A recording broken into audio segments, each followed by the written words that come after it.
বিপ্লবী বাংলার বিপ্লবী সংগঠন বাংলাদেশ ছাত্রলীগ ঢাকা মহানগর উত্তরের অন্যতম ইউনিট ঢাকা পলিটেকনিক ছাত্রলীগের পক্ষ থেকে আজকে নবীন শিক্ষার্থীদের এবং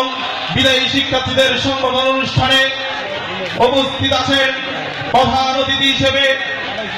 আমার আদর্শ, আমার অনুপ্রেরণা, আমার প্রেম, আমার ঠিকানা, আমার আশ্রয়স্থল বঙ্গবন্ধু শেখ মুজিবুর রহমানের সুযোগ্য তনয়া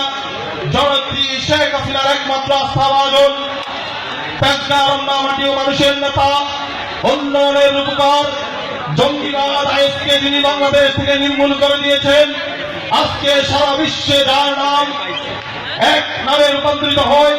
বাংলাদেশের স্বরাষ্ট্রমন্ত্রী, আমার প্রাণপ্রিয় নেতা, আমার পিতৃতুল্য, আমি যার কাছে পিতার অধিকার নিয়ে নয় পিতার দাবি নিয়ে সবসময় দাঁড়িয়ে থাকি। 2008 সালের 29শে ডিসেম্বরের নির্বাচনে যার সান্নিধ্য লাভ করেছিলাম, আমার প্রাণপ্রিয় নেতা, আমার পিতাতুল্য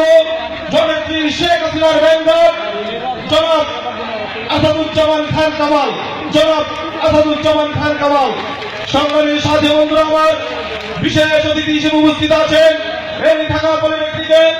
সমগ্র ছাত্রছাত্রীদের, এই ঢাকা পলিটেকনিক ছাত্রীদের অভিভাবক, আমার প্রাণপ্রিয় শিক্ষক জনাব ডক্টর শাহজাহান। সংগ্রামী সাথী বন্ধুরা, আমার আরো উপস্থিত আছেন 550 ডিপ্লোমা ইঞ্জিনিয়ারদের একমাত্র আশ্রয়স্থল, একমাত্র অভিভাবক, আমার প্রাণপ্রিয় বড় ভাই আইনজীবী সভাপতি এ.কে.এম. হামিদ। সংগ্রামী সাথী বন্ধুরা, আমার উপস্থিত আছেন বিশেষ অতিথি হিসেবে ঢাকা মহানগর উত্তর যুবলীগের যুগ্ম সাধারণ সম্পাদক নেতা সালে যার পায়ের দুলারে ছাত্রলীগের রাজনীতি শুরু করেছিলাম, ওই মহানির্বাচনে ঢাকা মহানগরীর ভক্তদের আতঙ্ক ঢাকা মহানগর উত্তর ছাত্রলীগকে সুসংগঠিত করার লক্ষ্যে ওই উত্তর থেকে হাজারিবাগ, ধানমন্ডি থেকে মিরপুর তাকিয়ে রয়েছেন যে যুব অত্যাচার সমগ্র বিএনপি খালেদার অত্যাচার সহ্য করেছেন। ঢাকা মহানগর উত্তর ছাত্রলীগকে